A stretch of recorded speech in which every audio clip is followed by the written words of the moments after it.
Today is more than just games and activities.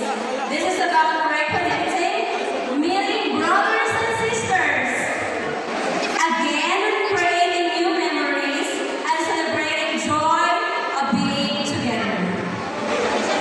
Before we officially begin our sports fest, we will be sharing God's provision for our lunch muna.